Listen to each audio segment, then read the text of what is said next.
Welcome, everybody, to the Beards and Bible Podcast. Podcast where we talk about the Bible, cultural trends, beards, elections, everything in between. I'm joined today by Gabe Rutledge. It's a fine and beautiful Wednesday morning. Gabe, how you doing this morning? Doing great. Just normal busy since last time I talked to you. You know, Yeah. typical dad stuff. Yeah. Any marathons that you've been running recently? No, I just got one coming up in 2 weeks, December the 1st in Cocoa Beach. So training for that. Yeah. Space Coast, right? Yeah, we're in the tapering down phase of training right now. So There you it's go. like, it's like running 8 miles instead of 17. Sounds so wonderful. Psh, Yeah. 8 miles, that's nothing. You got it. Yeah. Yeah, how are you doing though? Anything? I'm good, man. How did you do with the whole Tyson Jake Paul fight? Were you able to cope with that a little bit? That was so sad. That was so sad. Mm-hmm. Because I grew up playing a game called Mike Tyson's Punch-Out on Nintendo. Now, this is before Mike Tyson was accused of sexual assault and went to prison. He was, like many athletes in the 80s before that, considered like a god among men. Mm-hmm. And as a kid, I remember thinking, man, this guy is Iron Mike. I mean, gosh, he would KO people in 30 seconds, right? When he stepped into the ring. So I think everybody in my generation wanted to see Mike Tyson absolutely own Jake Paul, who is a Gen Z. He's the poster boy for Gen Z, which we'll get into what that means here in a minute. But I don't know. It was sad. First 2 rounds, I had some hope, and then by round 3, I was like, man, this is super sad. Did you have that feeling too? Yeah, there's definitely one thing we all did not want to see, and that was Mike Tyson's butt cheeks. That is true. Yeah, win or lose, whatever. It's like I definitely didn't want to see his butt cheeks, but Yeah. I got a little Man, treat that was from so funny because they were they just like interviewing him before the fight? Yeah, And yeah, then or like in the middle of the fight, maybe. Yeah, I think it was right before he was in the Yeah. locker room, and he just had on his jock strap, and the camera's cut down, and you get to see his butt cheeks. So, a 58-year-old man's butt cheeks. Yeah. So that was, gosh. Bless his heart. Can I ask you, what are your feelings about Jake Paul? What are your feelings about him? Oh yeah, like absolute utter disgust. I mean, he's just a businessman, you know. So he's gonna do whatever brings him views and gets him money. Yeah, likes and clicks. Yeah. Yeah, that was sad, man. That was sad. It's sad to see your heroes get old because then it reminds you that you're getting old, and that's not a fun feeling. Because in your mind, you think that he should be the same Iron Mike of like 1988, right? And he's not. He's 58 years old. He's old. And for a 58-year-old dude to do what he did, man, that's impressive. But he's old. Yeah, but I think they both knew how it was gonna. Oh, I did too. It was 100% staged, and everybody knows that now. It was more professional wrestling than it was boxing. Yeah. Which, I mean, if someone hands you a check for 20, is it 20 million he got? 20, so Tyson got 20 million. Jake Paul got 40 million. So if someone hands you a check for 20 million and says, "Can I beat you up on camera?"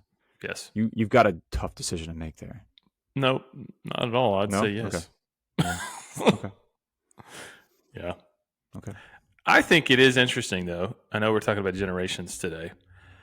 I think it is very interesting that Mike Tyson kind of represented a generation of Gen Xers and older millennials, while Jake Paul sort of represented the newer, younger generation of Gen Z.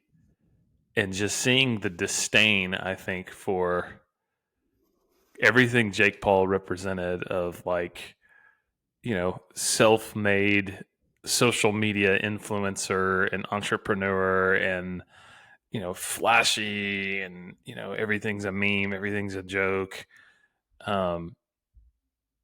You kind of saw that disdain, I think, of the older generation towards the younger generation. I think that's why so many people wanted to see Tyson knocked Jake Paul out.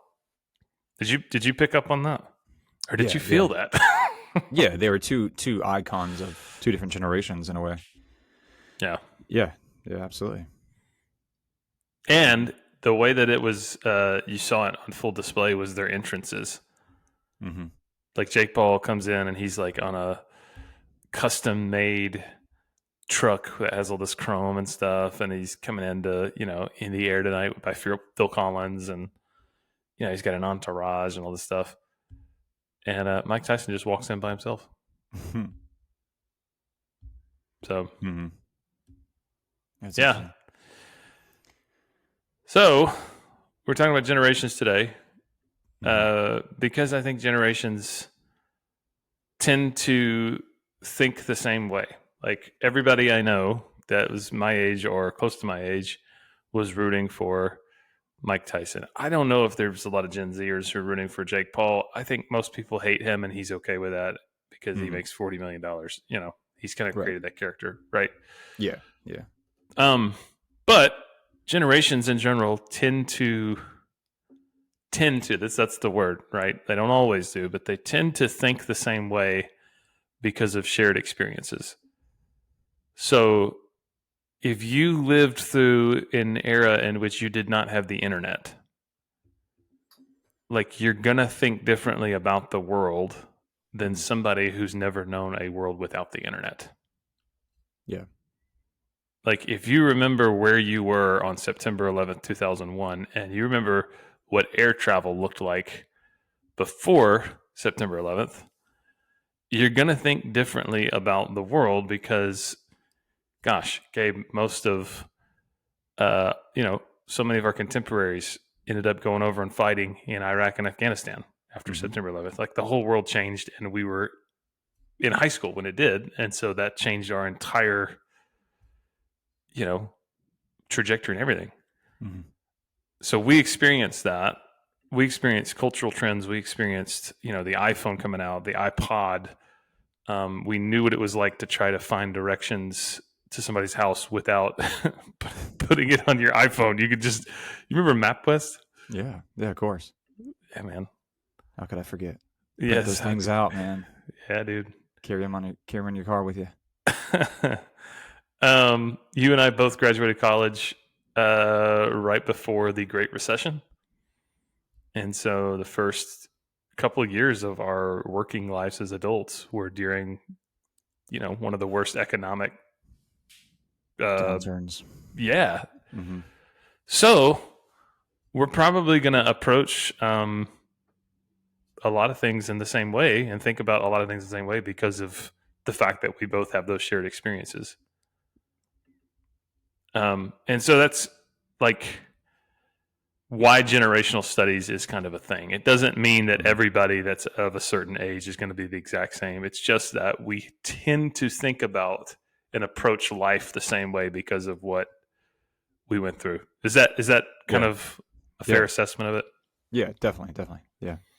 Do you think that people can stereotype by generation like way too heavily? Certainly, yeah. And it just happened. Like the baby boomers looked at Generation X kind of condescendingly, and Generation X looked at millennials. You and I are looking at Gen Zs in a very condescending way sometimes, and sometimes inadvertently, or sometimes just kind of like, man, they don't know what it's like to drink out of a water hose, stuff like that. It's just kind of how it goes. But yeah, there's also with that comes some stereotyping that we do. Yeah. I remember coming out of college, so many people would just talk about the millennials and just poop all over the millennials all the time. And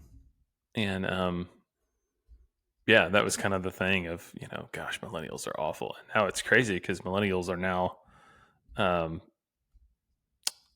let's see, between 28 to 43 years old. Wow. So you and I, because you're 40, right? Yeah. Okay. So I turned 39 next month. Wow. Rub it in. So we are considered geriatric millennials. Wow. Really? Is that the term? That's the term. Yeah. Oh, okay. Welcome. Isn't that fun? Yeah. So I think it's funny that so many people were pooping all over the millennials, talking about how they're just a worthless generation. They're awful. They're entitled. They're spoiled. Blah blah blah blah blah blah blah. You can't say And geriatric and then pooping all over something. Next, you just can't do that. I mean, the two things go together, you know. Yeah. Yeah. Yeah. So that was like the brunt of all of these awful, terrible stereotypes. You know, millennials Yeah. are this or whatever. And then Gen Z started coming of age and entering the workforce, and we kind of got spared a little bit of that, and now it's directed towards Gen Z. So, which I thought I texted you this yesterday. I think it's so interesting. Your oldest son is 17, 16? 16. Yeah. Okay, so he would be like right in the middle of Gen Z, because Gen Z is 1996 to 2015. Yeah. So he was born in what, 2008? 2008. Yeah. Yeah. Okay. I've got 2 Gen Zers and I've got 2 Gen Alphas. Okay. Yeah. What have you noticed about your sons that have kind of grown up in that, you know, Gen Z, which is 96 to 2015? It's hard to say because my kids, I feel like, are being raised like Generation X kids almost. Like we have very limited like video game, TV time. They're told to go outside and play, and shoes might not be on their feet.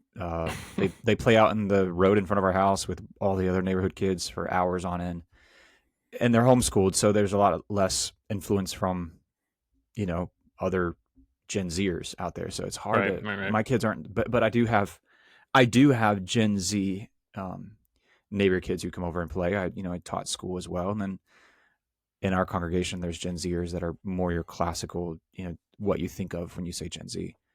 But regardless of how different my kids might be, there are some behaviors I think that they exhibit that might be typical of Gen Zers, and that would be like, I would say, a strong fear of missing out on things. Especially see that with my 16-year-old. He's Noah. And it's like very connected culture in the Gen Z world, like with smartphones and texting and different apps and stuff. And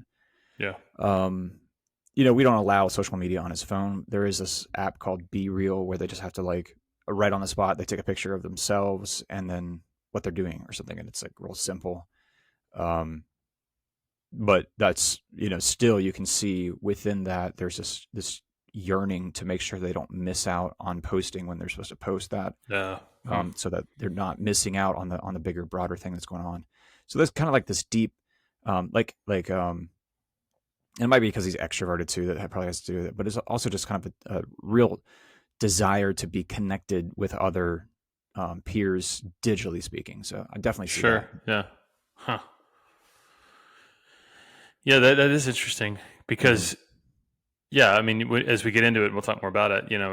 Everybody has factors that shape them, and it could be that their family did things a little bit different, than the world around, which I think is altogether a fantastic thing, because we don't want the world being the primary, shaper of our children, culturally speaking. We were called to be different as believers. But I mean, you kind of are in some ways a product of, the people that you're around and you grow up with, in terms of that in some way. I did some research yesterday, just quickly, just to look at some key traits of Gen Z, which, by the way, I don't think we really defined the generations, but it's probably helpful to do that. Yeah. So people that study generations say that a generation is typically like a 15-year span in time. And those born within that 15-year span in time generally tend to, like I said earlier, think the same way, approach life the same way, because of those shared experiences of how they grew up in the world they grew up in, right? So right now, at least in the U.S., it's probably similar in other countries that are more, Western countries. There are 5 generations alive today. The first would be the Silent Generation. So those who are 78 to 96 years old, they were born around 1945 or before. The generation that came before them was the one my grandparents belonged to, the greatest generation, which is probably my favorite generation. They're mostly died out. I think Tom Brokaw wrote a book about the greatest generation. Have you read that book? Mm. Yeah, yeah. I read Oh it man, when I was like a freshman or sophomore in high school, yeah, or not gosh, high school, college. Sorry. yeah, I love that generation. Fought in World War II, grew up in the Great Depression. Mm-hmm. They Mm-hmm. were amazing. Yeah, definitely a bedrock generation for our Yeah, country. yeah, they're mostly died out, but the generation after them that was too young to fight in World War II, but they probably had siblings that fought in World War II, would have been the silent generation. So Mm. 78, 96 years old. And then you have the baby boomers, born from 1946 to 1964, so 59 to 77 years old. This would be my parents' generation. Um, then you'd had Generation X, born from 1965 to 1976, so 44 to 59 years old.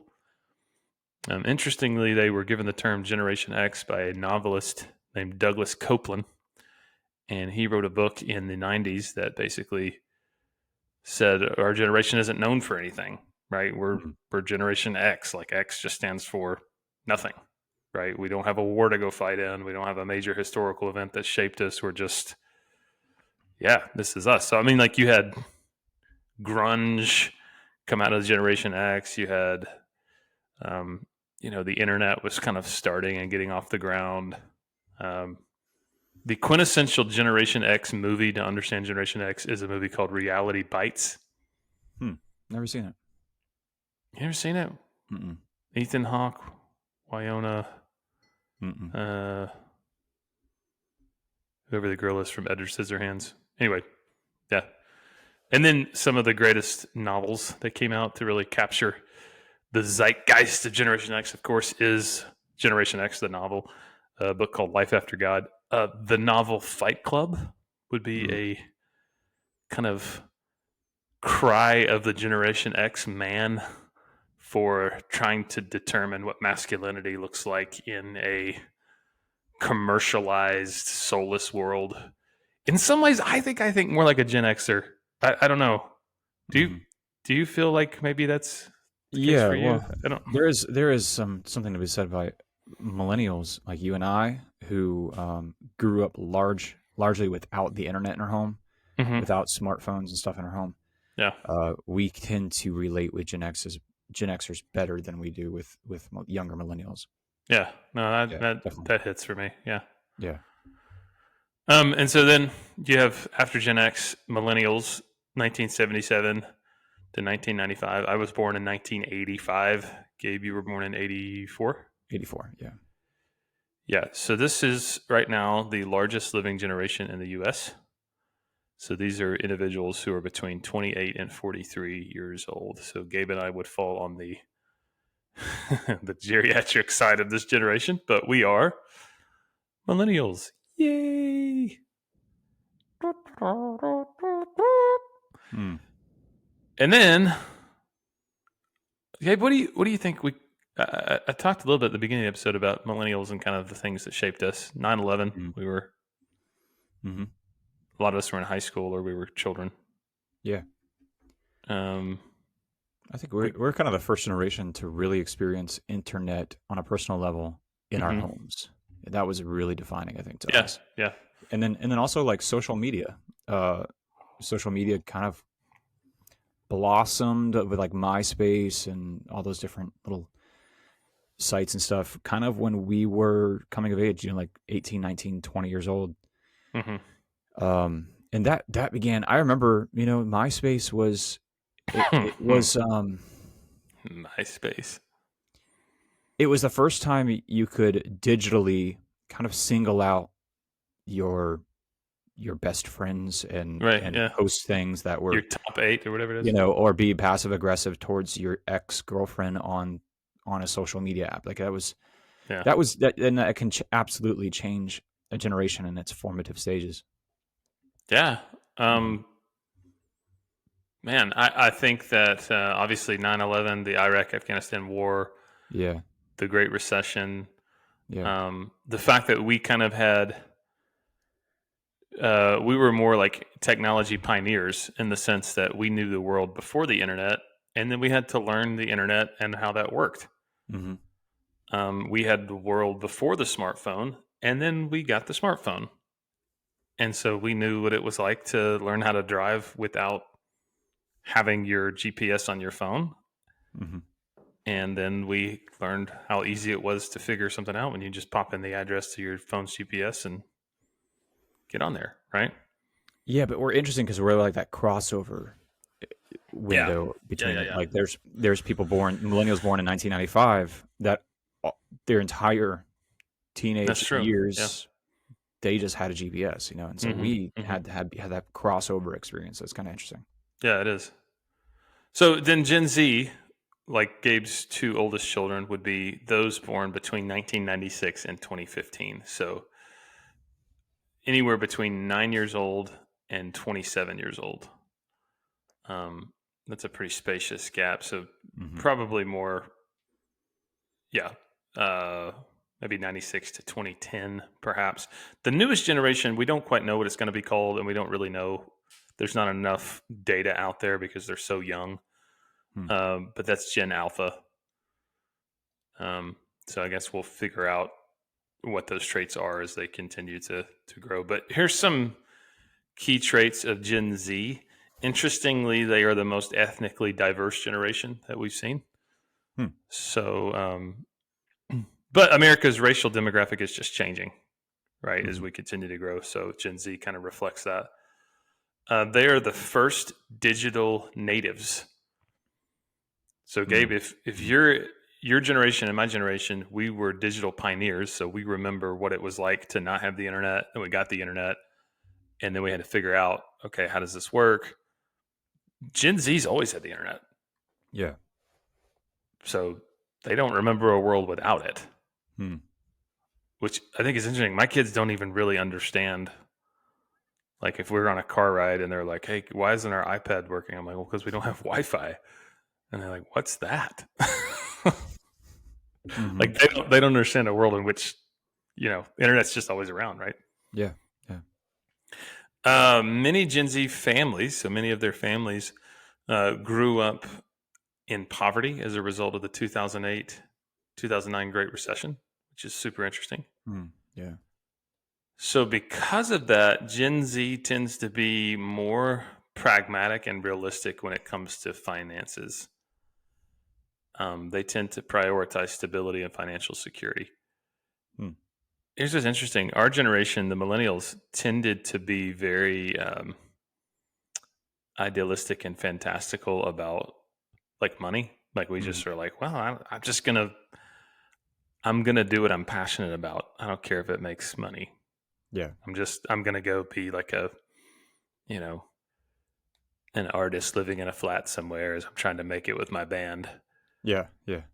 That tends to not be most Gen Zers. Most Gen Zers know they need money, and they know that they uh, have to have money, right? And it's probably because they grew up hearing about that all the time from parents who struggled financially in the Great Recession. So, pretty interesting. Hmm. They tend to be politically and socially progressive or liberal. Now, here's what's interesting. That research point um, was really conducted a couple of years ago. After this past election cycle, I don't really know if that's the case anymore. Hmm. Yeah. It's What a do you question. think?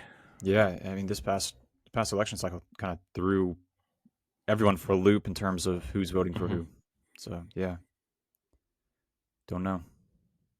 I mean, socially liberal, probably more so than other generations in terms of like legalization of marijuana and things Yeah. like that. I would sure think that the Gen Z generation would be more socially liberal. Yeah. Um, due to the fact that they are very much concerned about financial stability, they have a very entrepreneurial mindset. They often aspire to start their own businesses and pursue very flexible, non-typical work arrangements. You can see that if you go on Instagram and you see all these Gen Z kid. I mean, Jake Paul is the quintessential Gen Zer when it comes to like the American dream for a Gen Zer, right? He becomes an internet Yeah. influencer and he makes a bunch of money doing that, and then just says, "Hey, I think I'll cross over into boxing," and he does, and he makes even more money doing that. Hmm. And then he probably invests in NFTs and all sorts of crypto stuff, and that's the American dream for a Gen Zer, right? Hmm. Mm-hmm. Yeah. This entrepreneurial, kind of do whatever you want. You got a little this going on, you got a little this going on, you got some hustles over here, hustles over here. That's kind of the Gen Z, like that's what it means to make it, right? Yeah. Yeah. And you don't work for anybody. You're just kind of hustling on your own. Like you said about your son Noah, in terms of not ever wanting to miss out, Gen Z is very active on social media. They're very digitally connected, but often they are isolated with in-person relationships. So less face-to-face hanging out with friends, more, giving updates about their whereabouts and what they're doing via social media. I found this interesting, and I'd love to hear your thoughts on this. Mm-hmm. They're more privacy conscious than the previous generations. Interesting. They're more careful with what they share online in terms of personal information than other generations. Why do you think that is? Yeah. I mean, I could see that. So, like, I had Instagram, gosh, like 20 years ago. I don't know. I remember having Instagram when I taught high school. Mm-hmm. And my high schoolers, at one point, a couple of them came up to me and they said, "Mr. Rutledge, do you have it? Are you on Instagram yet?" And I started laughing. I was like, I literally have been on Instagram since you guys have been in diapers. They didn't believe it, and actually, we looked it up, and I have been posting Instagram when they were like 1 and 2 years old, and so they wanted to follow me on Instagram. But I said, uh, yeah, I want to stay connect with you guys, so you can post things, and I can stay updated on how you're doing and stuff on Instagram. And they each were like, "We don't post things on Instagram." And I was like, "What? What do you do?" And they're like, "We just look at other people's stuff or go through different reels and stuff like that, but we don't post stuff on Instagram." And I was like, Interesting. "What are you talking about? That's what you do, is you post updates about your life and photos and your experiences and stuff." And there was like this, they began to explain to me that there's this fear of judgment if they were to post something from people, and it's like That's this too deep, personal. yeah, deep, like kind of like real self-consciousness that if they post something, then other people are going to judge them or criticize them. It's really interesting, kind of a fear of that. Yeah. That is super Mhm. interesting. I don't think my generation really had that fear, which is why there's so many No, cringy. yeah, cringy that's why we're things. like, look at this chicken leg that I just grilled. Let me take a picture of Exactly. it and post it on with a little cucumber next to it. Because It's just everybody this, cares. Yeah. yeah, It's like, okay. yeah, Yeah, I think that's probably the whole digital native thing. Like they're very hmm, savvy as to what gets likes and clicks and what is cringe worthy, yeah, right? yeah, Yeah. The Gen Z generation, for better or for worse, places a very, very, very strong emphasis on mental health. So if there was a stigma surrounding mental health in the millennial, Gen X, and baby boomer generations, it is completely thrown out the window with Gen Z. They are not at all afraid to talk about mental health struggles, mental health challenges, hmm, going to see a counselor, getting triggered. hmm, Um, so I guess there's obviously some strengths to that. Those who need help are getting the help they need, and the stigma is been removed. But a challenge with that is Gen Z often faces a heightened risk of either overdiagnosing and or self-diagnosing mental health disorders hmm. Interesting. due to an over-reliance on digital resources and social media, but sometimes an underutilization of trained mental health professionals. So using the language of therapy because you saw something on TikTok and saying, oh my gosh, I've got a social anxiety. I have social anxiety. I have social anxiety. Well, maybe not. Maybe you're just a normal shy kid, right? It's not unusual for young boys or young men that are 19 to feel shy when they're going in the presence of young ladies who are 19, right? That's not, Mhm. doesn't mean you have social anxiety, right? Right. But Right. because there's just a glut of information out there about mental health, um, that's kind of a tendency of Gen Z, just to sort of think that everything is a mental health thing when it might not be. Do you see that? Do you notice that? Yeah. Yeah. That's part of it. I think is Gen Z has a kind of deep, introspective, Hmm. introspective kind of vibe associated with them. Like they're very self-absorbed is kind of too strong. There are some that are self-absorbed, but very, very much Sure. like There's always I'm people self-absorbed for every focus. generation. There's a large focus on self in that culture. I think, for good Yeah, or for bad. sure. Um, one characterization of Gen Z. Some of this would be perhaps a negative stereotype. Others would just be honest feedback. Is that Gen Z is sometimes characterized as lacking resilience in the workplace. Hmm. So Gen Z tends to struggle with adaptability in terms of like, hey, this changed and this changed really quickly. We need you to play a little bit of jazz and figure this out. Well, Gen Z has a hard time doing that, Hmm. apparently. They often struggle with receiving feedback.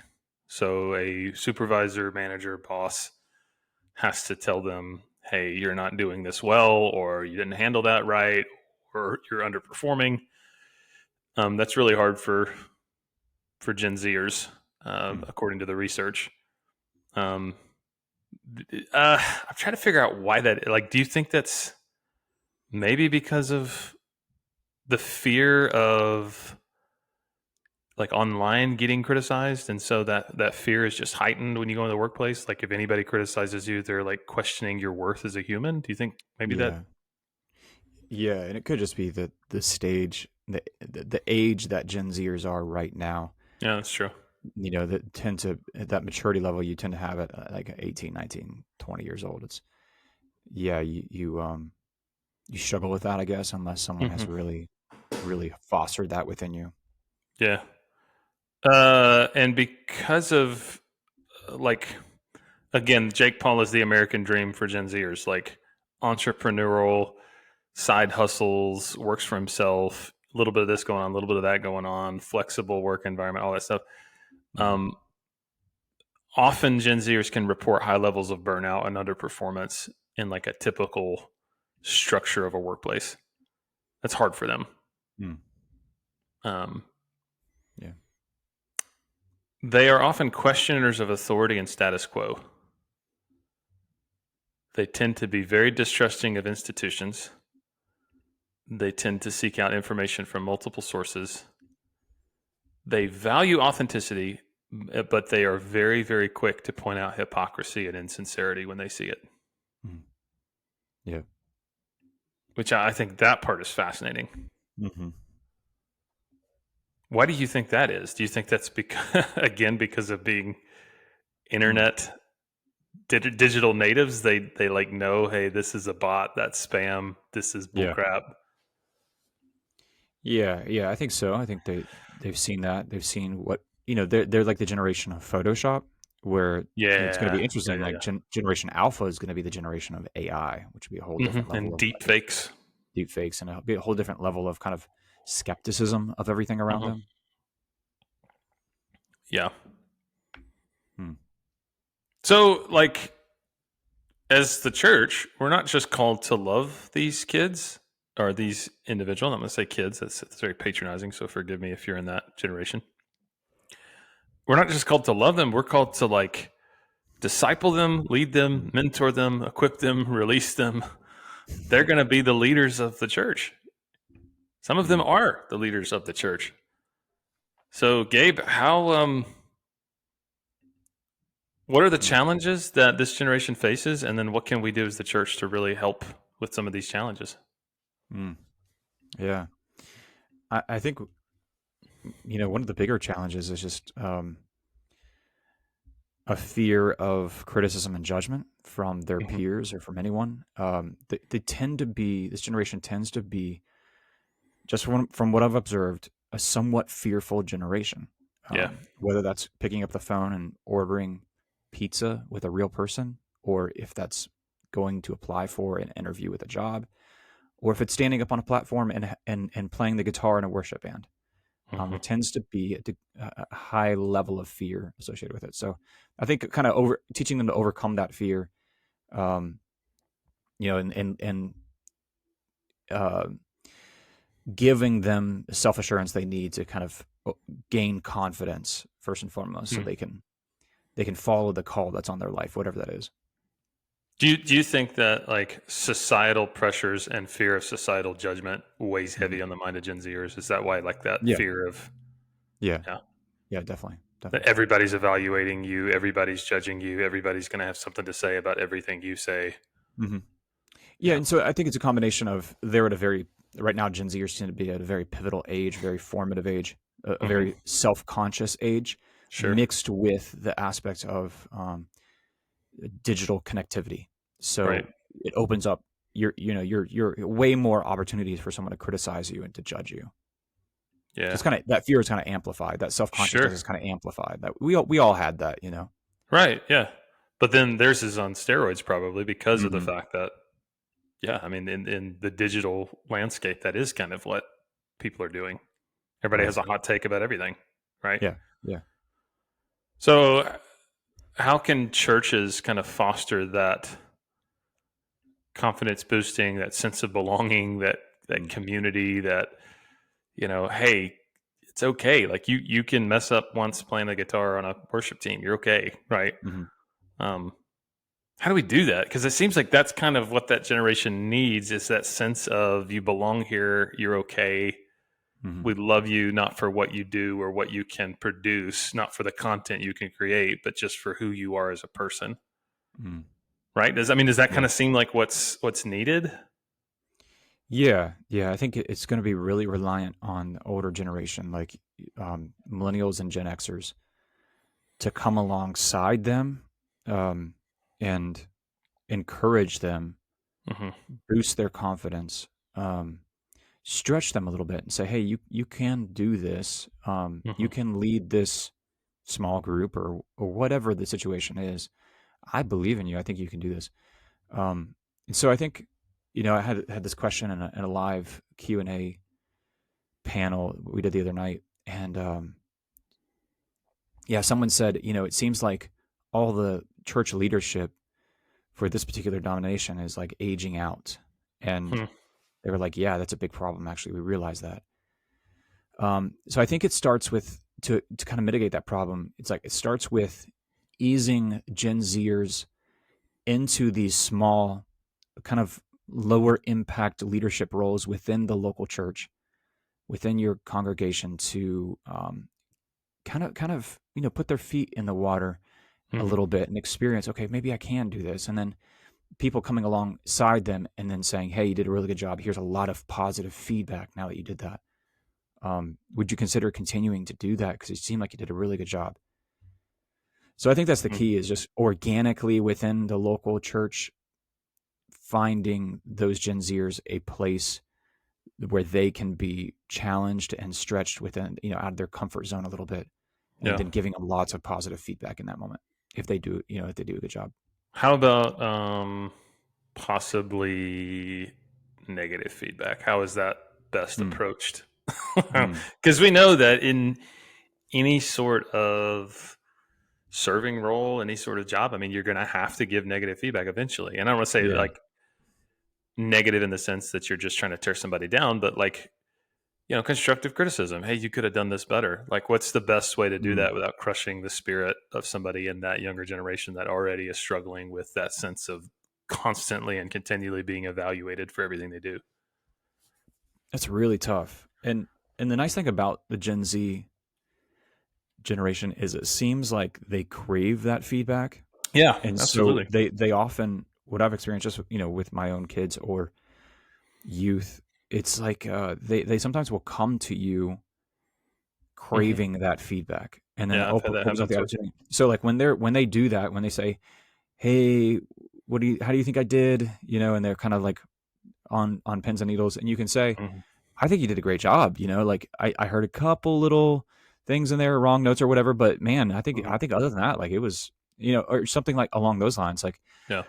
kind of take the Oreo method where it's like positive, then very gentle criticism, and then positive. Right. And Right. I Right. think that's, Yeah. but they'll come to you looking for feedback, and then in that Yeah. moment, you can give them that honest, gentle feedback that they're looking for. Yeah. But just the assurance, I think, even if they're not performing in the way that they need to be performing, that Hmm. before any of that, you value them as a person, Oh yeah, and their identity is not solely defined by their performance. right, And right. you love them as a person, and you value them as a person. You value them for who they are, not for the content they produce. I think that's Yeah, the we key, right?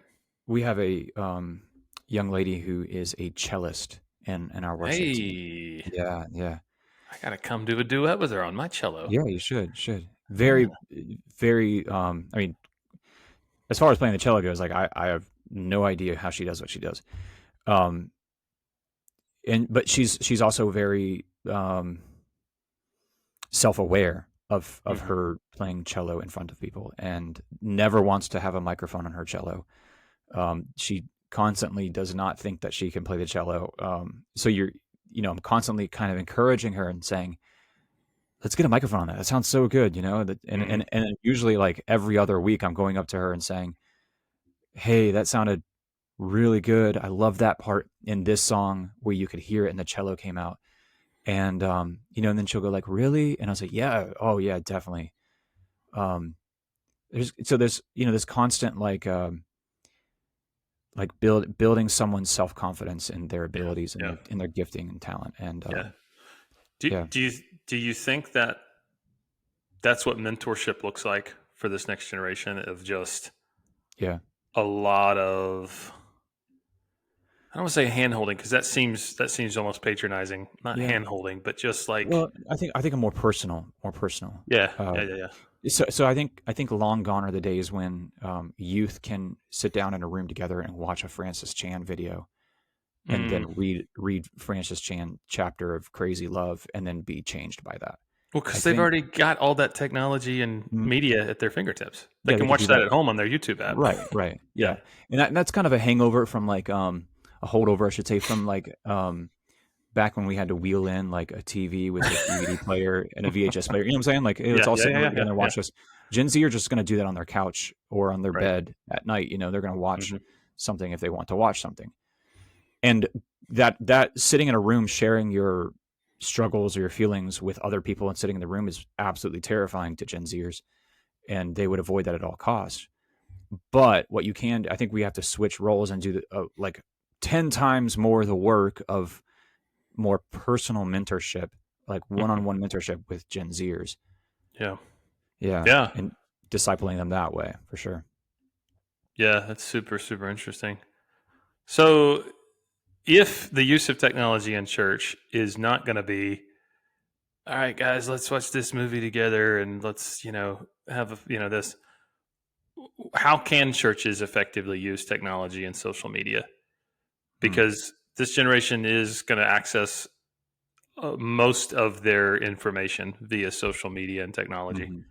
So how can we do that without watering it down, without cheapening it, without making Mm. it cheesy? How do we do that? Yeah, I think we see a lot of Gen Zers on apps like TikTok and Instagram, Hmm. YouTube, and one of the things those platforms all have in common, and you've seen them in the last several years move to this, is the idea of very short videos, like you call YouTube Shorts, Reels, yeah. Instagram Reels. TikToks just started off that way, very short videos. And I think it speaks to the attention span of people nowadays. You Hmm. got about 5 seconds to hook them on something, and then Mm. they move on. And you see that in advertising, like on Instagram. You ever hit like an Sure. ad and you think it's a real video, so you watch it for a couple seconds, and then Yes. the little shop now thing comes up at the bottom. Then like, they Um, got me. yeah, yeah, yeah.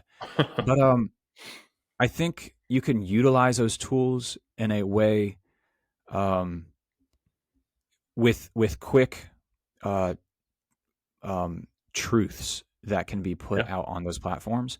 Yeah. But I think ultimately that's not the be all and end all. I think Sure. Gen Zers, that's a good way to maybe pique their curiosity if they're Right. outside of the church. But ultimately, you want them to grasp hold of something that can challenge not only their attention span, but their preconceived notions of their life and their faith and the Mhm. status of the, eternal security. Yeah. Yeah. Yeah. I think that's a fantastic observation. Our video team that works for our network of churches, um, they put out reels, little shorts, Mm-hmm. either on YouTube or on Instagram or even on Facebook, of basically like they'll kind of rotate between, um, we have 4 campuses, so the message that our campus pastors put out. And for a while, I used to go in their office and I'd just be like, guys, you guys are killing me, because they would take the most like provocative, bombastic Mm-hmm. statement that I made, on during a message, and they Yeah. would kind of pull that out and they would put that in like a little 10-second clip. And I was like, dude, I'm going to get hate mail, because it, Mm-hmm. but they said, no, you don't understand. Like, that drives engagement in the sense that somebody sees that and they go, man, I want to know more. I don't want to know what this guy's talking about. And then there's a Yeah. link to the longer sermon. And then from the longer sermon, there's all our service times, and there's a way to get connected by actually attending. And they're most of them are younger than me, so they know this stuff and they've studied this stuff. And then they know how that works. And they're like, man, it does drive engagement. Mm-hmm. Like, it drives Mm-hmm. engagement in terms of, and then I'll talk with people sometimes, who are new, and I'm like, hey, how did you guys find out about the church? And there's a lot of them that are like, oh, we were watching online for a couple months before we came. Yeah. Oh, yeah. That's very common to watch Yeah. online. You like kind of Hmm. scope it out online. It's a very Gen Z thing to do, is Yeah. to look at, and before I even go in person and potentially get judged, I want to Right. make sure Right. Right. that I am aware of everything's going on. But there you go. There's another good way to get, if you're a pastor listening to this and you're wondering, how do I get Gen Zers engaged? And they have a literacy of these kinds of apps that you don't, and Hmm. you can ask them, which they would probably be thrilled by you asking them, hey, how do you feel about taking some of the things that you really piqued your curiosity, or that you really remember from my sermon, and chopping it into 5-second, 10-second little clips, and uploading it to our Instagram page or something? And Right. obviously you want to be careful. You want to mentor them and give them some examples, and then you know kind of hover and make sure they're doing the right thing. But if you have 2, 3, 4 Gen Zers that get together once a week and do that, and serve in that capacity, I'm sure they'd be happy to. And then you're utilizing their skills and their knowledge of technology and those apps to help promote the message of the gospel. Yeah. Absolutely. What would you say, like, the biggest spiritual questions of this upcoming generation would be, or the Mm, biggest spiritual challenges or concerns? yeah.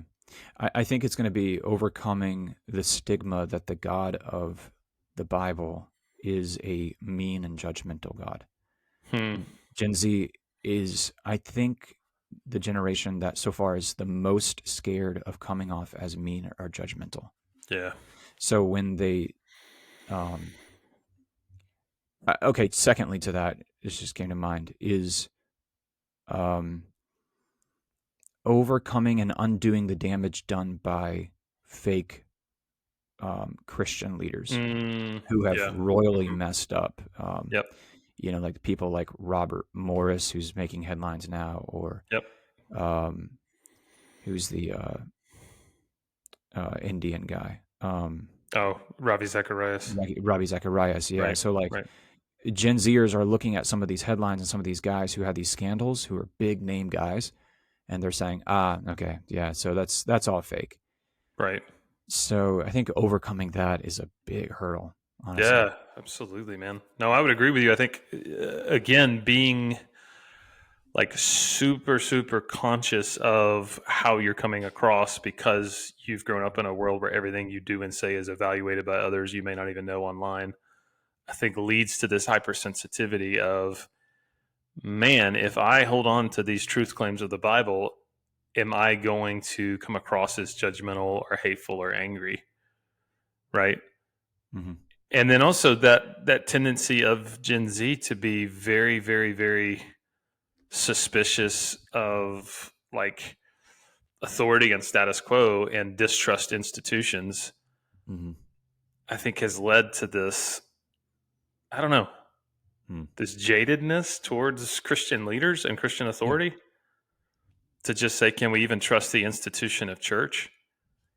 So I think there's like a desire in them to want to have a hero they can look to and trust. Um, but at the same time, I think they know that, like, man, anytime you do that, here's where that leads. So there's this weird distrust at the same time. Mm-hmm. So yeah, man, I think questions about who we are as Christians and our identity in Christ, not being defined by what others say about us, but who we are as children of God. Questions Yeah. about transcendent truth. It's true not because of popular consensus. It's true because it corresponds to reality, and it's true, Mm. right? Yeah. Questions about justice and integrity. What does it mean to live a holy life? What does it mean to be a person of integrity and a person that lives a righteous life, right? These are ways that we as the church, I think, can provide those answers, because there is a whole world out there that's struggling to give any sort of answer to that. Mm. Yeah. Um, but what do you think? What do you think some generational misunderstandings in the church, like, how has that hindered Gen Zs from getting engaged and involved in the church? Hmm. That's that's a good question. I wonder too if maybe they feel like they're always being talked down to Yeah, by older generations, and so they feel kind of like, okay, why would I bother trying to get involved or use my gift to serve the local church if I'm not really valued to begin with, or if I'm just kind of a screw up all the time, or I'm this, and all these stereotypes we put on different sure. Yeah, generations. Um, Honestly, that's probably one of the big ones is feeling like this judgment, I guess, and that goes back to hmm some of these fears of judgment that Gen Zers right. have are actually legitimate fears. Sure. Yeah. Do you feel like there's a lot of churches in which somebody of a younger generation just kind of feels unheard and unseen and Mhm. undervalued? Yeah, and I think you know maybe they're used to Gen Zers used to walking in the back of a church and kind of being treated like a second class citizen, or people seeing people hmm roll kind of proverbially like roll their eyes. Yeah. Um, and then the Gen Zer just sits there and maybe just on their phone and kind of perpetuates these stereotypes as they're just Right. sitting there playing Candy Crush on their phone or whatever they're doing. And Whatever the younger generation plays. Yeah. yeah, but I think it's important that church leaders, when they see a Gen Zer walk into their church, they look at a potential future leader Right. for their church or their denomination, and they walk up to them and immediately engage them and and show them that they are an asset, a potential asset to the local church. Yeah. What about a lack of authenticity in church Mm, leadership, yeah, or a lack of authenticity just in the culture of the church? How does that impact Gen yeah, Z's trust in that church? yeah. No, I think going playing back to those scandals, right, and all Yeah. that is a deep lack of authenticity in these people's faith. hmm And they just faked it for so many years, for decades. Some of them, they just faked it, and so they see that in headlines and they assume, okay, there's going to be a deep lack of authenticity in my church leadership, but my Right. parents are making me go here, so I'm going to go. I think I think just proving that wrong. Yeah. It's a, there's a risk involved there. You have to be, to a certain extent, as a leader, you have to be vulnerable. You have to show them that you are not perfect. hmm But I think a Gen Zer really appreciates and respects someone who can do that and show them their flaws. Right.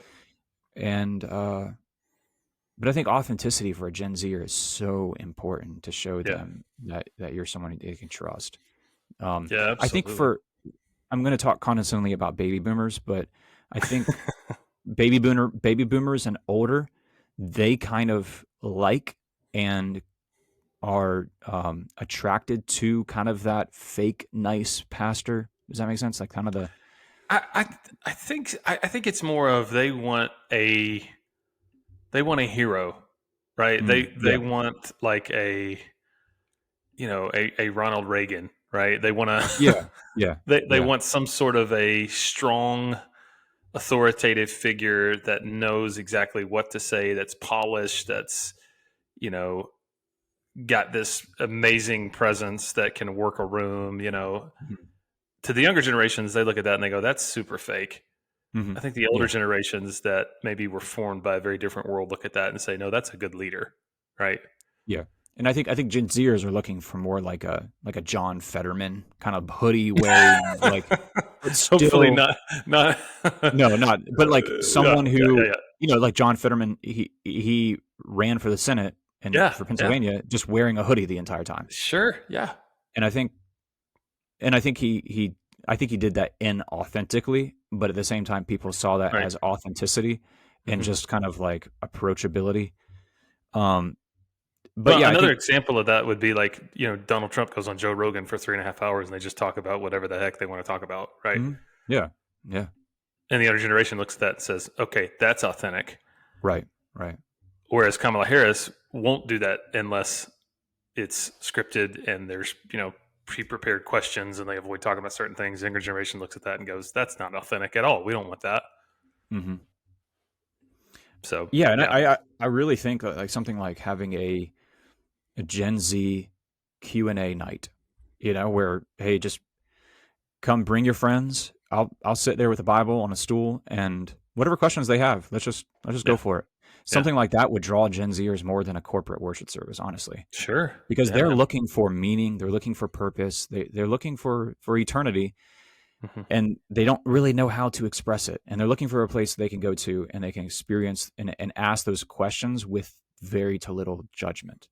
Yeah. And I think, and they're looking to vent as well. I think Gen Zers are looking for a place where they can say, well, why is it this way? Or why does your Right. God say that? And Hmm. they're looking for a place where they can kind of let off some steam. And if you can handle that, and you have some good, gentle questions or gentle answers to some of those really harsh questions, Right. I think that really resonates with Gen Zers. Yeah. Absolutely, man. I would say one, as we're kind of landing the plane, one, Mm-hmm. I think, general word would be don't patronize the younger generations. Mm-hmm. So if you're a baby boomer, don't patronize the millennials or the Gen X or the Gen Zs. We don't need to be patronized. Yeah. And for us as millennials, we can do the exact same thing with Gen Zers. They don't need to be patronized.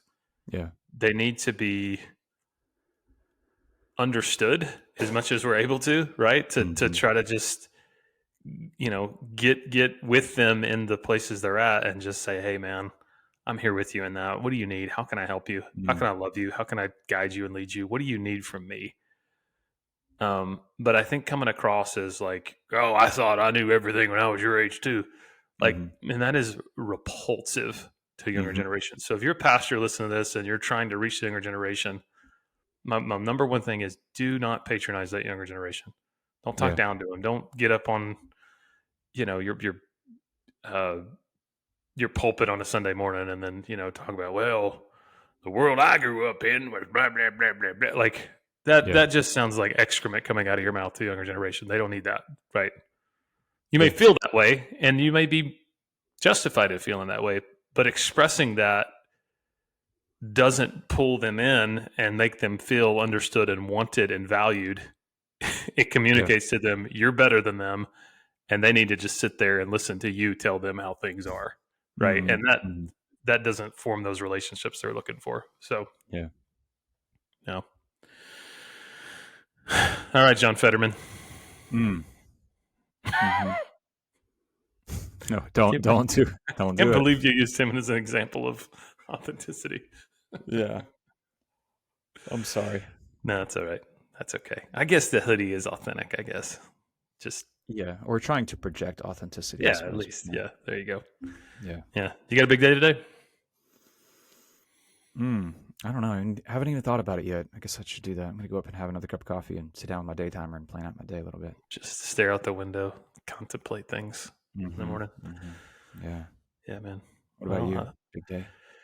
Yeah, I do have a big day. I Busy do. I've day. got lots of meetings. Yeah. Yeah, big budget meeting for 2025. So, Yeah. Well, yay. I want to wish everybody a happy Thanksgiving. I think this will be our last Yeah, episode before Thanksgiving. So it will be. Happy yeah. Thanksgiving, everybody. What football game should I watch on Thanksgiving, Noah? Not Noah, Josh. I don't know why I just called you Noah. You call me your son.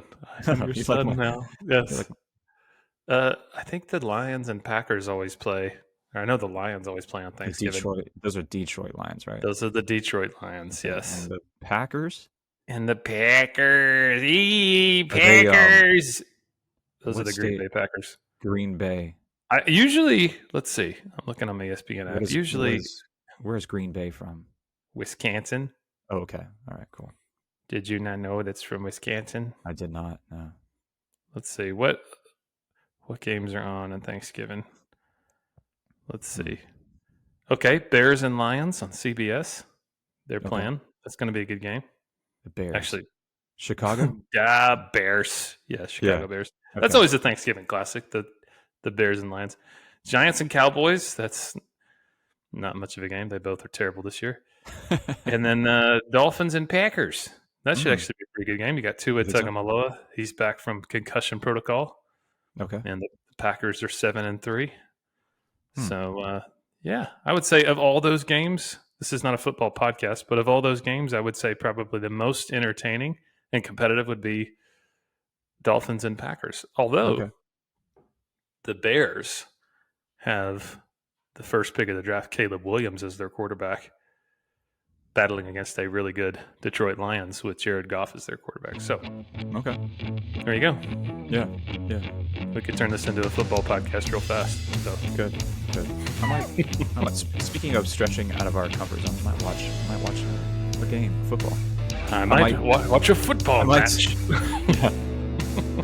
I might take in a game. Yeah. Well, shoot me a text as proof if that happens. I'll believe when I see it. So, yeah. All right, everybody. Happy Thanksgiving. Hope you have a wonderful day, and we will see you guys next time.